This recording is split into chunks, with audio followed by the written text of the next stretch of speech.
السلام علیکم ورحمۃ اللہ وبرکاتہ۔ الحمد للہ وحدہ والصلاة والسلام علی من لا نبی بعد اما بعد فاعوذ باللہ من الشیطان الرجیم بسم اللہ الرحمن الرحیم الا تنصروه فقد نصره اللہ اذ اخرجہ الذین کفروا ثانی اثنین اذ هما فی الغار اذ یقول لصاحبہ لا تحزن ان اللہ معنا۔ اللهم صل على محمد وعلى آل محمد كما صليت على إبراهيم وعلى آل إبراهيم إنك حميد مجيد۔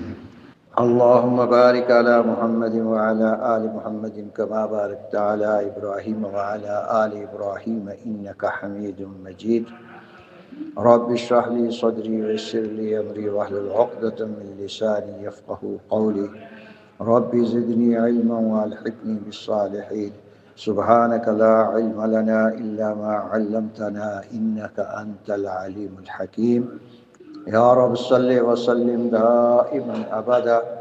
على حبيبك خير الخلق كلهم هو الحبيب الذي ترجى شفاعته لكل حول من الأحوال متحد۔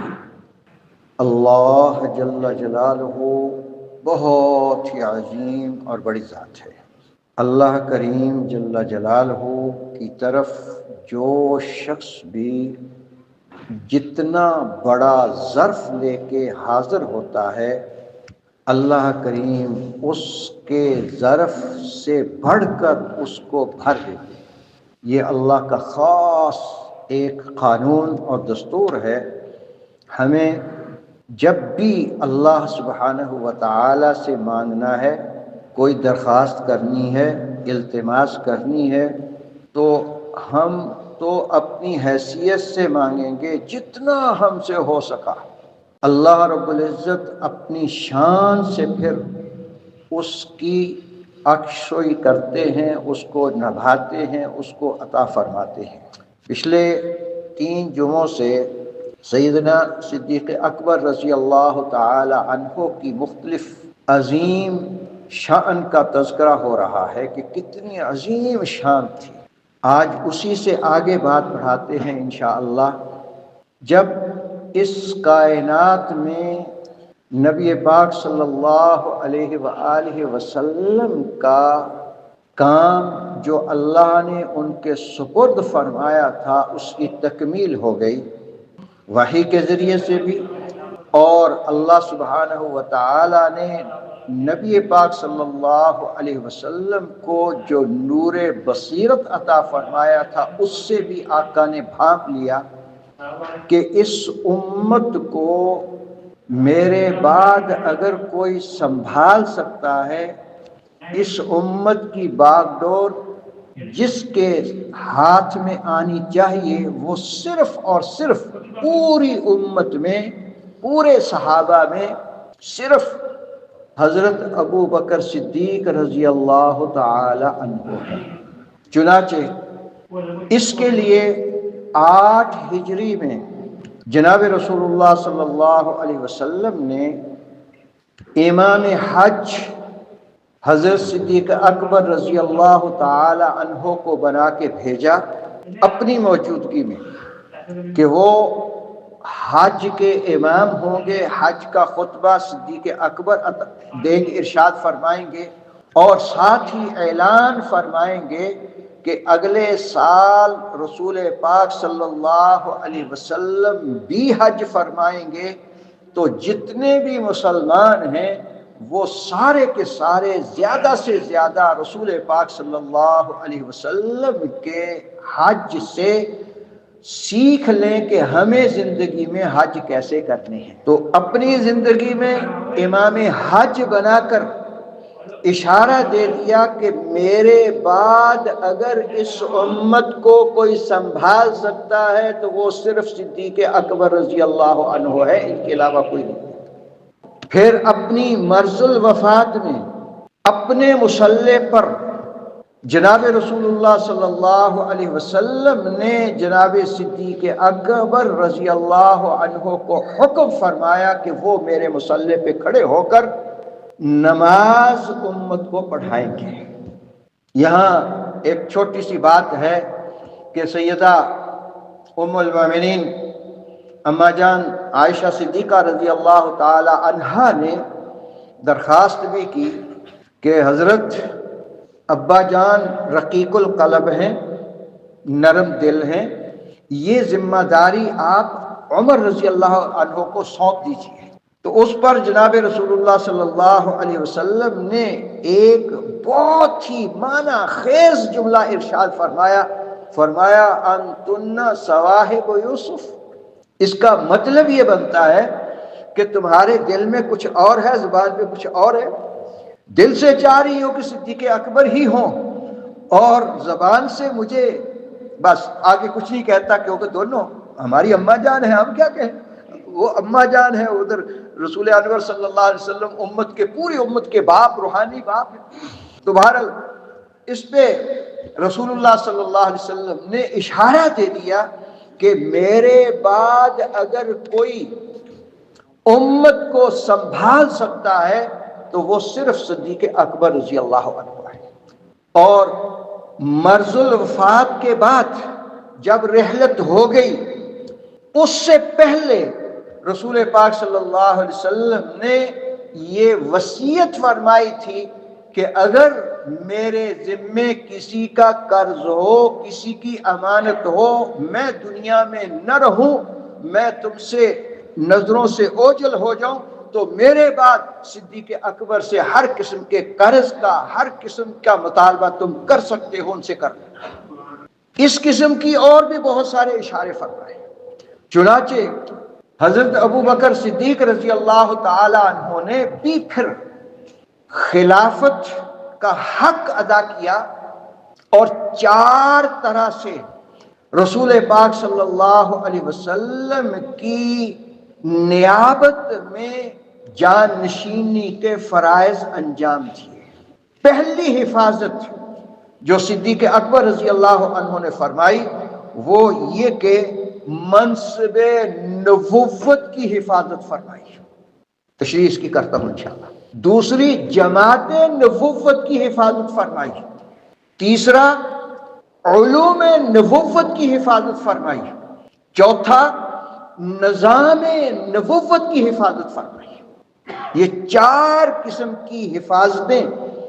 جو صرف اور صرف صدیق اکبر ہی ادا کر سکتے تھے، وہی سنبھال سکتے تھے۔ بلکہ اس بات کو ہم تو مسلمان ہیں، ہمارا تو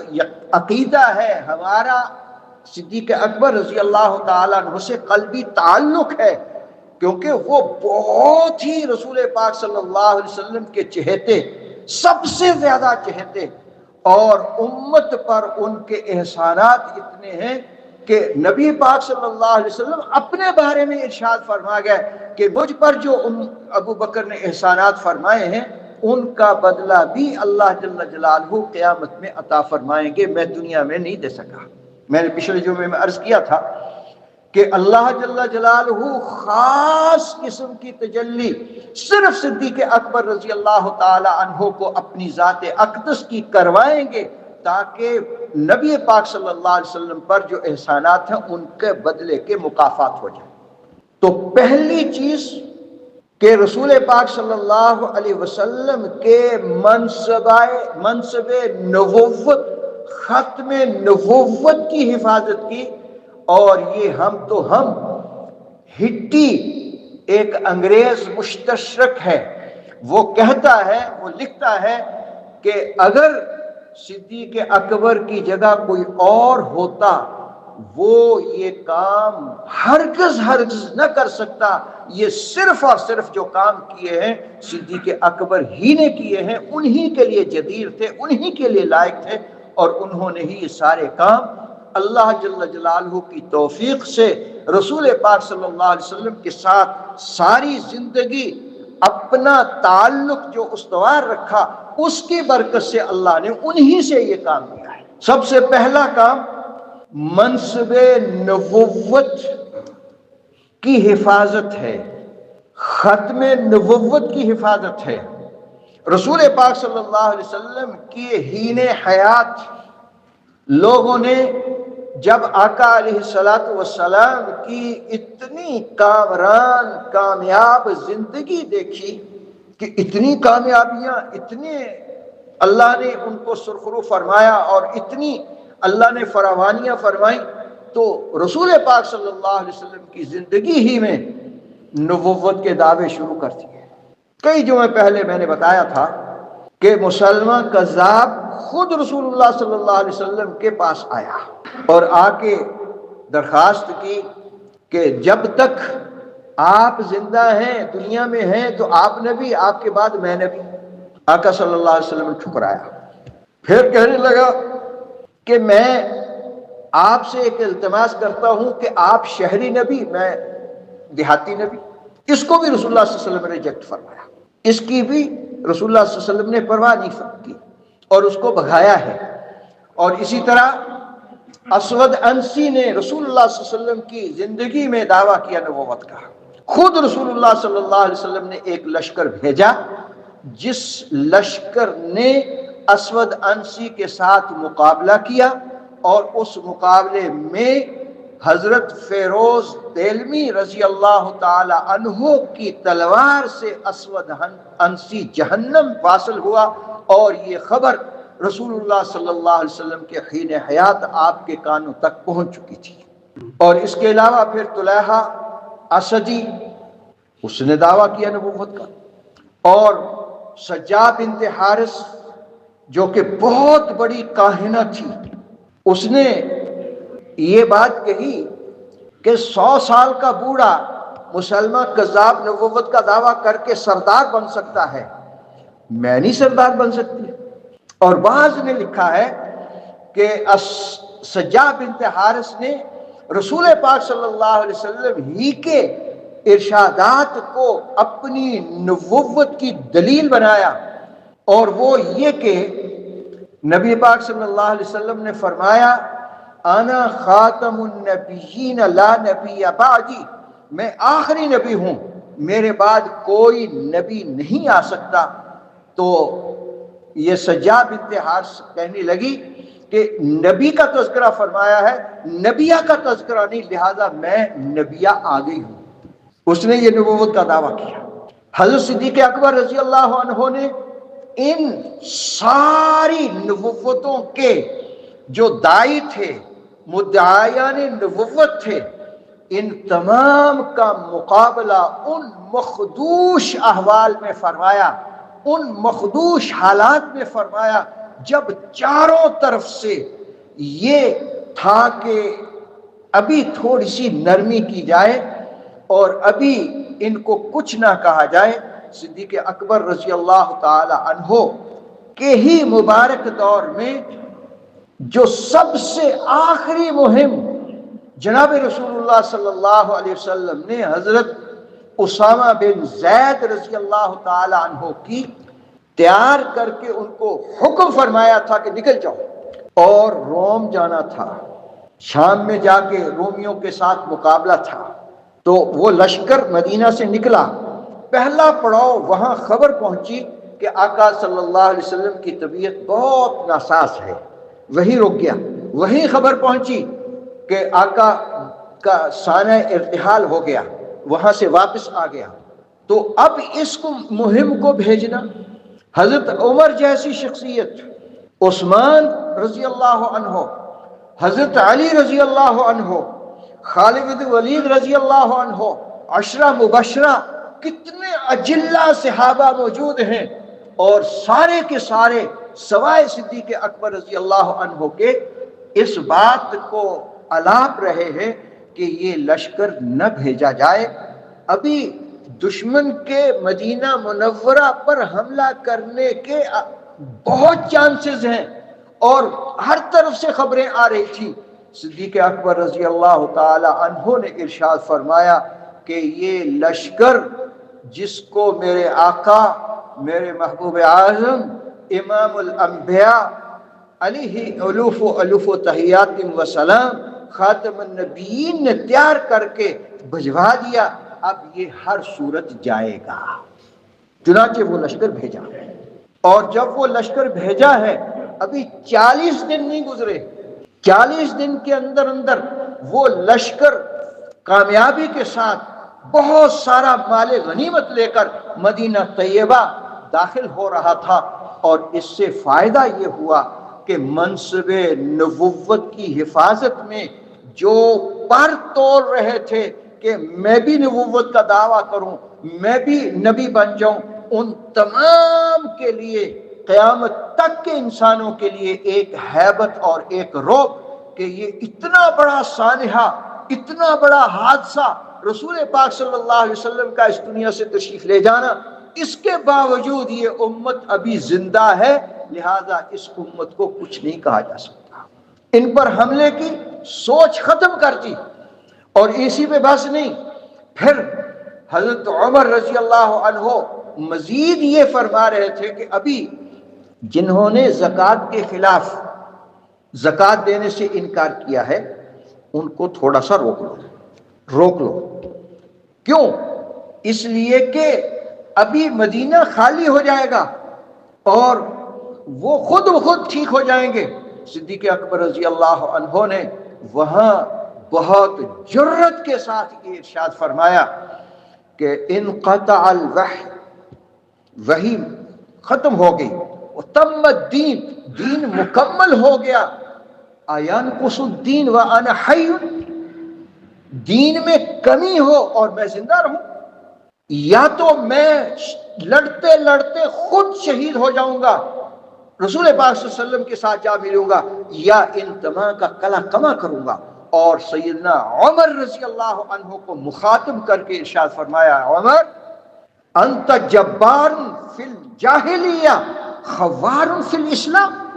تو جاہلیت میں بڑا بہادر بنا پھرتا تھا اور اسلام میں آ کے بزدل کب ہو گیا؟ جب اس قسم کی باتیں کی۔ اور پھر منصب نبوت کو سنبھالا دینے کے لیے صدیق اکبر رضی اللہ عنہ نے بہت سارے کام کیے، لشکر اسامہ کی روانگی کی، اور پھر امت میں اس بات کا خدشہ تھا کہ امت متفرق ہو جائے گی، امت جدا جدا ہو جائے گی اور ہر ایک کا راستہ الگ ہو جائے گا، لیکن اللہ ہے، بہت عظیم ہے۔ حضرت صدیق اکبر رضی اللہ عنہ ممبر پہ آ کے بیٹھ گئے، یہ نہیں کہا لوگوں آؤ بھائی ادھر سے تم بھی آ جاؤ، کچھ نہیں فرمایا، ممبر پہ بیٹھ گئے، اور لوگ خود بخود ممبر کے قریب آ گئے، اور یہ تقوینی امر تھا اللہ کی طرف سے، اور یہ حضرت ابو بکر رضی اللہ عنہ کے اندر کے عواطف تھے، اندر کے جذبات تھے کہ حضرت صدیق اکبر کیا چاہتے ہیں، اور صدیق اکبر رضی اللہ تعالیٰ عنہ کو اللہ نے اتنی بصیرت عطا فرمائی تھی، وہ ممبر کے قریب ممبر پہ بیٹھے ہیں، سارے لوگ آ گئے، اکٹھے ہو گئے، تو رسول پاک صلی اللہ علیہ وسلم کے بارے میں حضرت صدیق اکبر نے اس وقت ایک آیت مبارکہ 4 پارے کے اندر موجود ہے، وما محمد الا رسول قد خلت من قبلہ الرسل افا مات او قتل انقلبتم علی اعقابکم، اگر رسول پاک صلی اللہ علیہ وسلم اس دنیا سے چلے جائیں یا معاذ اللہ شہید ہو جائیں، انقلبتم علی اعقابکم، تم اپنے ایڑیوں پہ پھر جاؤ گے۔ صحابہ فرماتے ہیں کہ جب صدیق اکبر رضی اللہ عنہ نے یہ آیت مبارکہ پڑھی ہے تو ہمیں احساس ہوا، پڑھتے ہم پہلے بھی تھے لیکن ہمیں یوں لگا کہ یہ ابھی نازل ہو رہی ہے، ابھی نازل ہو رہی ہے۔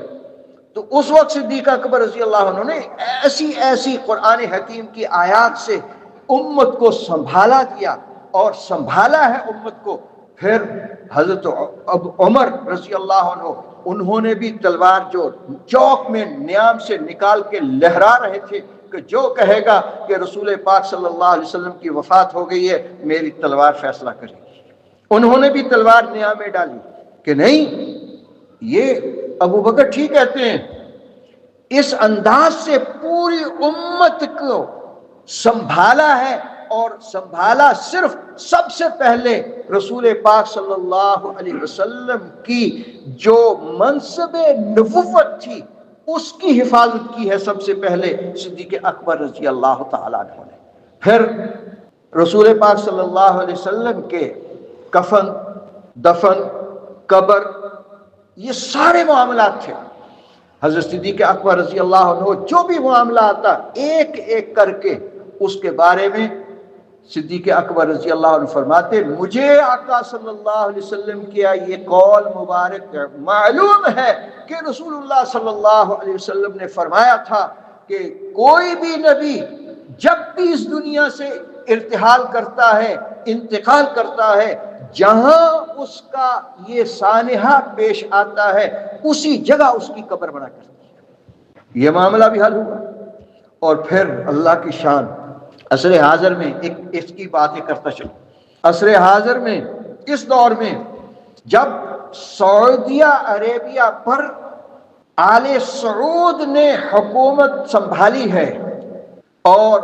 دو شخصیتیں تھیں، ایک آل سعود کے والد سعود اور ایک محمد بن عبد الوہاب رحمہ اللہ، یہ دونوں بڑے عظیم آدمی تھے۔ تو محمد بن عبد الوہاب اس نے یہ کہا کہ جو مذہب کے معاملات ہیں وہ میرے سپرد کر دی جائیں، حکومت آپ کریں۔ انہوں نے کہا بہت اچھا۔ حکومت چلتی رہی شاہ فیصل کے زمانہ تک۔ شاہ فیصل آپ سارے لوگ جانتے ہیں، دیکھے ہیں سارے نے شاہ فیصل کتنے عظیم آدمی تھے۔ اس زمانے میں سعودیہ حکومت نے قبروں کے اوپر جتنے بھی تعمیرات تھیں ان تمام کو توڑا ہے۔ جنت البقیع کے اندر ہر قبر پر تعمیر تھی، بہت تعمیریں تھیں، ساری توڑی ہیں۔ اور پورے سعودیہ کے اندر جہاں جہاں قبروں پر، کیونکہ حضرت عبداللہ ابن عباس رضی اللہ عنہ کا مزار مبارک طائف میں ہے، حضرت رسول پاک صلی اللہ علیہ وسلم کے دیگر صحابہ پورے سعودیہ میں پھیلے ہوئے، ہر قبر پر کچھ نہ کچھ موجود تھا، ساری توڑی ہیں۔ جب روضہ اطہر کی باری آئی کہ اس کو انہوں نے پھر دنیا کے اطراف کے جتنے بھی ممالک تھے مسلمان، ان مسلمانوں کے پاس وفود بھیجے کہ ہمیں اس سلسلے میں بتایا جائے، کیونکہ رسول اللہ صلی اللہ علیہ وسلم کی حدیث مبارکہ صحیح حدیث موجود ہے، مبنا علی القبر لا یجوز، قبر پر کوئی تعمیر بنانا جائز نہیں ہے، یہ صحیح حدیث ہے رسول اللہ صلی اللہ علیہ وسلم کی۔ اور یہ حدیث لے کر ایک وفد ہندوستان میں دارالعلوم دیوبند پہنچا، ان کے سامنے رکھی ہے۔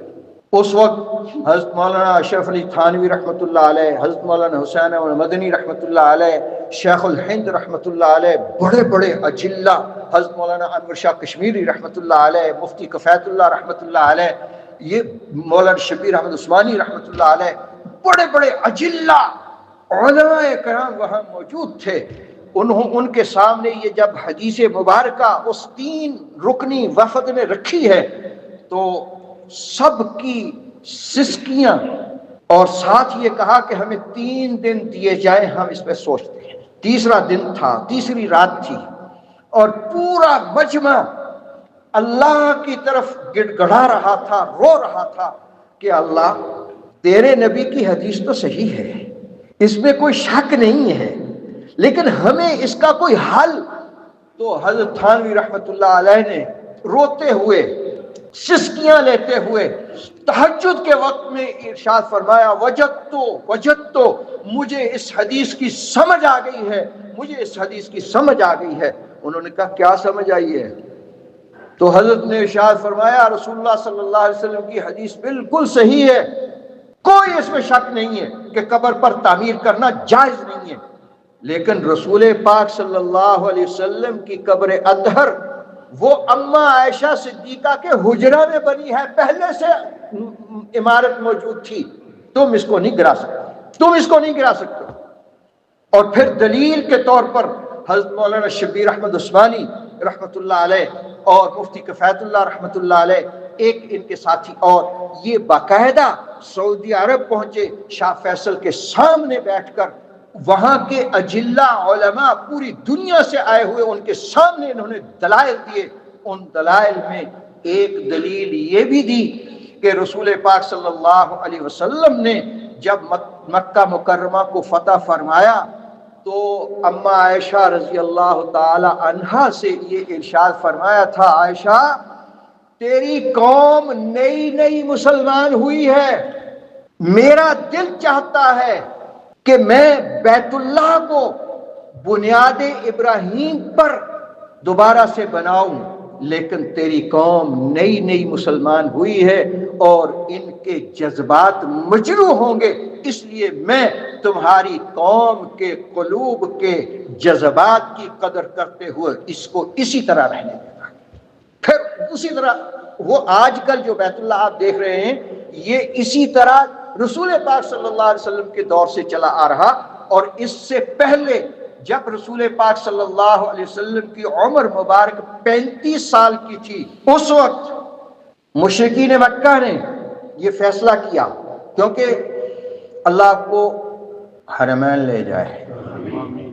جہاں انشاءاللہ حج کریں گے سارے انشاءاللہ، تو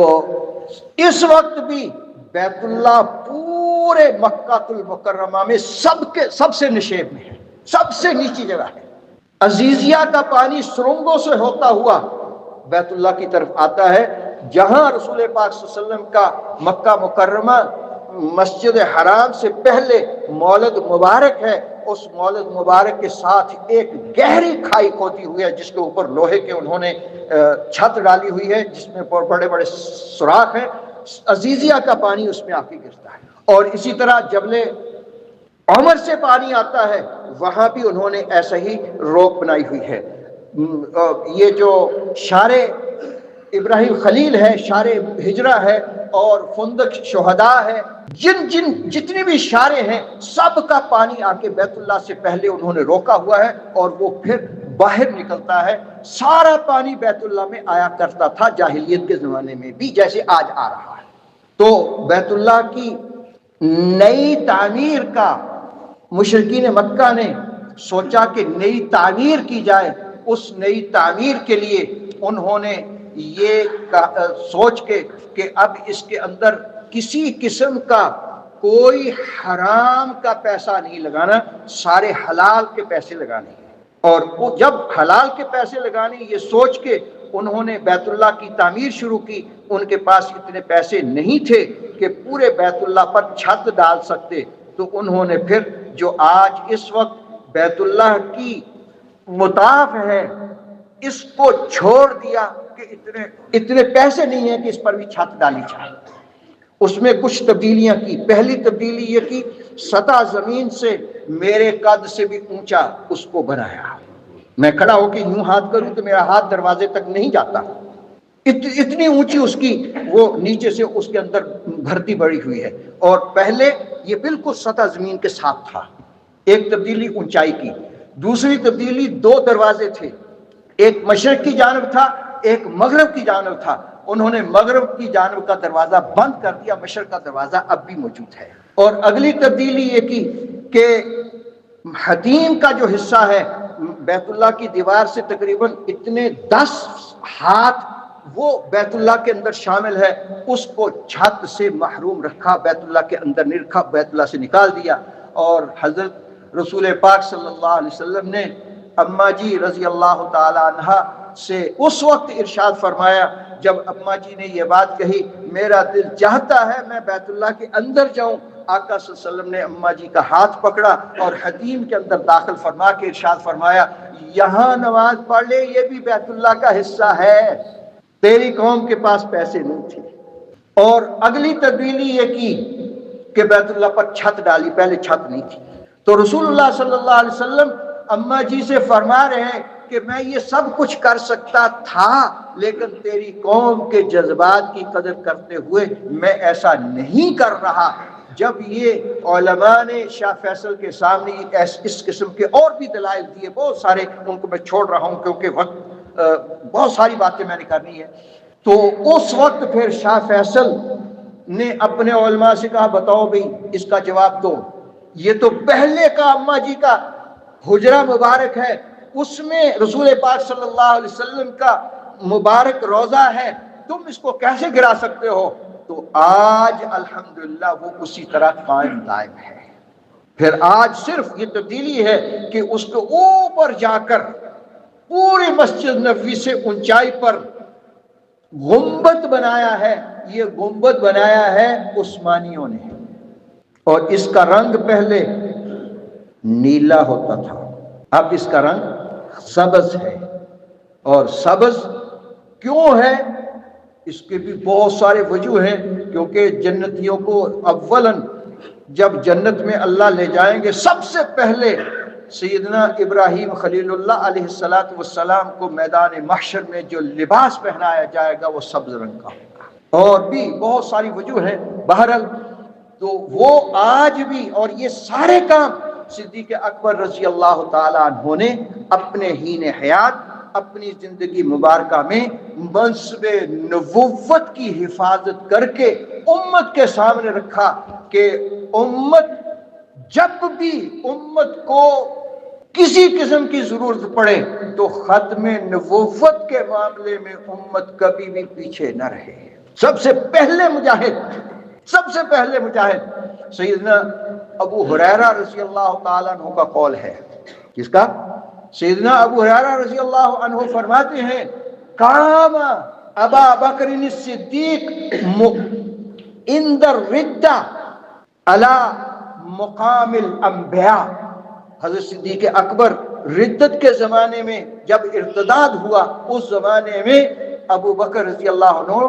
نبوت کے مقام پر کھڑے تھے، وہ سارے کام کیے جو نبی کیا کرتے ہیں، اللہ نے ان سے وہ سارے کام کیے، لیکن آقا کے بعد کوئی نبی نہیں کیے۔ جیسے آج ہمارے ہندوستان کے اندر اور ہمارے ملک پاکستان میں چناب نگر کے اندر ایک ڈھونگ رچایا جا رہا ہے، اور الحمدللہ ہمارے علماء ہر سال ان کو دعوت دیتے ہیں ایمان قبول کرنے کی، اور اس کے نتیجے میں الحمدللہ ایک نہیں بیسیوں الحمدللہ جو خاندانی مرزائی تھے، مرزائی پیدا ہوئے، مرزائیوں کے گھر میں پیدا ہوئے، اور قادیانی کے جو کیا کہوں صحابہ دین کا ہے، تو بہرحال وہ جن کو سمجھتے ہیں ان کے گھر میں پیدا ہونے والوں کو بھی اللہ نے توفیق عطا فرمائی ہے، اور اب وہ دنیا کو بتاتے پھرتے ہیں کہ اگر ایمانداری کے ساتھ مرزے کی کتب، جس میں ایک بہت بڑی کتاب ہے جو اس نے ساری کتابوں کا مجموعہ ہے، خزائن کے نام پر مشہور ہے، کشتی روح الگ کتاب ہے، ازالہ اوہام الگ ہے۔ میں نے اپنے حضرت استاد حضرت مولانا محمد حیات صاحب نور اللہ برکاتہ سے اس زمانے میں 1978 میں یہ کتابیں ساری پڑھی تھی۔ تو اگر خالی اس ذہن آدمی اب بھی ان کتابوں کا مطالعہ کر لے تو وہ کبھی مرزائی نہیں رہ سکتا، کیونکہ ان کے اندر بہت ساری چیزیں مرزا نے یہاں کچھ کہہ رہا ہے، اگلی جگہ جا کے کچھ کہہ رہا ہے، تیسری جگہ دونوں کے مخالف، اور پھر چوتھی جگہ ساری مخالفت کر رہا ہے، یعنی اس کو پتہ ہی نہیں میں کیا کہہ رہا ہوں، کیا کہہ رہا ہوں، کسی جگہ کچھ کہہ جاتا ہے، کسی جگہ کچھ کہہ جاتا ہے، اور بالکل گرگٹ کی طرح وہ رنگ بدلتا ہے۔ اور یہ سب سے پہلا کام صدیق اکبر رضی اللہ عنہ نے خلافت سنبھالتے ہی یہ کیا ہے، وہ یہ کہ منصب نبوت کی حفاظت فرمائی ہے۔ دوسرا کام جماعت نبوت کی حفاظت، پہلا کام منصب نبوت کی حفاظت، دوسرا کام جماعت نبوت کی حفاظت۔ جماعت نبوت کی حفاظت کس طرح کہ جتنے بھی صحابہ تھے سوائے صدیق اکبر رضی اللہ عنہ کو کسی کو ہوش نہیں تھا۔ میں نے ابھی عرض کیا سیدنا عمر فاروق جری بہادر لیکن تلوار لے کے کھڑے ہیں، ہوش ہی نہیں میں کیا کر رہا ہوں۔ حضرت عثمان غنی رضی اللہ عنہ رو رو کے بے حال ہو گئے، حضرت علی رضی اللہ عنہ اتنا دل برداشتہ ہوئے کہ ان کو اپنی ہوش ہی نہیں رہی، اور بقیہ صحابہ رضوان اللہ اجمعین کا بھی یہی عالم تھا۔ اور پھر یہاں چلتے چلتے ایک بات عرض کر دوں کہ اس جماعت صحابہ میں جو آج کل ایک جملہ کہا جاتا ہے کہ بہت سارے قبائل مرتد ہو گئے، یہ جملہ سنتے ہیں آپ کی، میں بھی کہہ رہا ہوں بہت سارے قبائل مرتد ہو گئے، اس جملے کی تشریح سے پہلے ایک بات سن لو، کوئی صحابی کبھی مرتد نہیں ہوا، جو مرتد ہے وہ صحابی نہیں ہو سکتا، کوئی صحابی مرتد نہیں ہوا۔ کیوں؟ اس لیے کہ جیسے نبوت اللہ کا چناؤ ہے، اللہ کا انتخاب ہے، اللہ یجعل رسالتہ، اللہ جس کو چاہتے ہیں اپنی رسالت کے لیے چنتے ہیں، بین ہی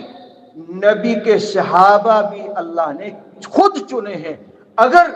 کسی صحابی کے بارے میں یہ کہا جائے معاذ اللہ ثم معاذ اللہ فلاں صحابی مرتد ہوا، تو اس میں اللہ کے علم کا نقص واقع ہوتا ہے، اللہ کی قدرتوں میں نقص آتا ہے۔ یہ ہو نہیں سکتا کہ رسول پاک صلی اللہ علیہ وسلم کا کوئی صحابی کبھی مرتد ہوا ہو، کبھی کوئی صحابی مرتد نہیں ہوا۔ اسی لیے تو صلح حدیبیہ کے موقع پر رسول اللہ صلی اللہ علیہ وسلم کے سامنے جب شرائط لکھی جا رہی تھیں، ان شرطوں میں یہ شرط لکھی گئی کہ اگر معاذ اللہ ثم معاذ اللہ کوئی مسلمان مرتد ہو کر کفار مکہ کے ساتھ ملے تو ہم واپس نہیں کریں گے، تو رسول پاک صلی اللہ علیہ وسلم نے فرمایا ہمیں ضرورت ہی نہیں ہے اس کی۔ اور اگر کوئی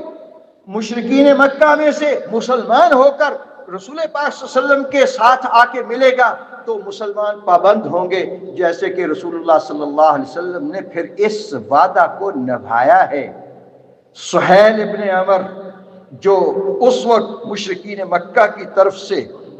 کتابت کے لیے آئے تھے، معاہدہ لکھنے کے لیے آئے تھے، ان کا بیٹا ابو جندل رضی اللہ تعالیٰ عنہ، جن کا نام ابو جندب ہے، وہ وہیں اسی میدان میں مسلمان ہو کے آئے۔ پھر رسول پاک صلی اللہ علیہ وسلم نے یہاں تک ارشاد فرمایا مجھے مانگے کا ایک آدمی دے دو، تو سہیل ابن عمر جو اس وقت مسلمان نہیں تھے، بعد میں مسلمان ہوئے رضی اللہ عنہ، اس وقت مسلمان نہیں تھے، انہوں نے کہا میرا بیٹا ہے میں واپس لے جاؤں، تماچے مار کے واپس لے گیا تھا۔ لیکن نبی کا کوئی صحابی کبھی مرتد نہیں ہوا۔ ہوتا یوں تھا کہ جب بھی کوئی قبیلہ اس کا سردار رسول پاک صلی اللہ علیہ وسلم کی خدمت میں آتا، وہ آ کے مسلمان ہو جاتا۔ صحابی کہتے اس کو ہیں، صحابی کہتے اس کو ہیں جس نے ایک لمحہ کے لیے ایمان کی حالت میں رسول اللہ صلی اللہ علیہ وسلم کو دیکھا اور ایمان پر اس کا انتقال ہوا، وہ صحابی ہے۔ جس نے ایمان کی حالت میں رسول اللہ صلی اللہ علیہ وسلم کو نہیں دیکھا اگرچہ وہ مسلمان ہے، وہ صحابی نہیں ہے۔ سردار آیا، وہ مسلمان ہوا، صحابی بنا، اور صحابی بننے کے بعد اس نے رسول پاک صلی اللہ علیہ وسلم سے درخواست کی حضرت میرا کیا کام؟ آقا صلی اللہ علیہ وسلم فرماتے جو میرا کام وہ تیرا کام، جو میں کر رہا ہوں وہی کرو۔ وہ جا کے اپنے قبیلے کو دعوت دیتا، اور ایک مقولہ مشہور ہے الناس علی دین ملوکہم، لوگ اپنے بادشاہ کے دین پر ہوا کرتے ہیں، جو دین بادشاہ کا وہ باقی قوم کا بھی۔ تو قبائل مسلمان ہو گئے، انہوں نے رسول پاک صلی اللہ علیہ وسلم کو دیکھا نہیں، زیارت نہیں کی، صحابی نہیں بنے، مسلمان ضرور ہو گئے۔ تو وہ جو مسلمان ہوئے تھے وہ مرتد ہوئے، کوئی صحابی کبھی مرتد نہیں ہوا، کیونکہ وہ اللہ کا انتخاب ہے۔ اللہ کا انتخاب غلط نہیں ہے، جیسے نبیوں کا انتخاب اللہ کا انتخاب ہے، صحابہ نبی کے صحابہ کا انتخاب بھی اللہ کا انتخاب ہے۔ کوئی صحابی کبھی مرتد نہیں ہوا۔ جو صحابی ہے وہ مرتد نہیں ہو سکتا، جو مرتد ہے وہ صحابی نہیں ہو سکتا۔ یہ بہت بڑا اصول ہے۔ حضرات صحابہ رضوان اللہ تعالی اجمعین، وہ صحابہ ہیں رضوان اللہ اجمعین، پورے دنیا کے جہاں جہاں ہیرے، لوالی، یاقوت چھپے ہوئے تھے، اللہ نے سب کو نکالا ہے، نکال کر رسول پاک صلی اللہ علیہ وسلم کے قدموں میں لا کے ڈھیر کیا ہے، اور وہ صحابہ پھر صحابہ بنے ہیں، اور انہوں نے ایک ایک نے اپنی زندگی میں ہر قسم کے مصائب، ہر قسم کی صعوبتیں، ہر قسم کی پریشانیاں، ہر قسم کے رنج و آلام ان کو تو سہ لیا ہے، لیکن رسول پاک صلی اللہ علیہ وسلم کے دین پر آنچ نہیں آنے دی۔ صحابی کہتے اس کو ہیں جو اللہ کا انتخاب، وہ کبھی غلط ہو نہیں سکتا۔ تو یہ صحابہ سارے کے سارے، جیسے ایک بہت مشہور آپ کے سامنے دو تین نام آپ روزانہ سنتے رہتے ہیں علماء کرام سے، ایک سیدنا سلمان فارسی رضی اللہ عنہ، فارس سے کریا جیا، ایران کے اندر ایک کریا تھی، بستی تھی، اس کا نام جیا تھا، وہاں کے رہنے والے، اور وہاں سے اللہ نے ان کے قلب میں ایک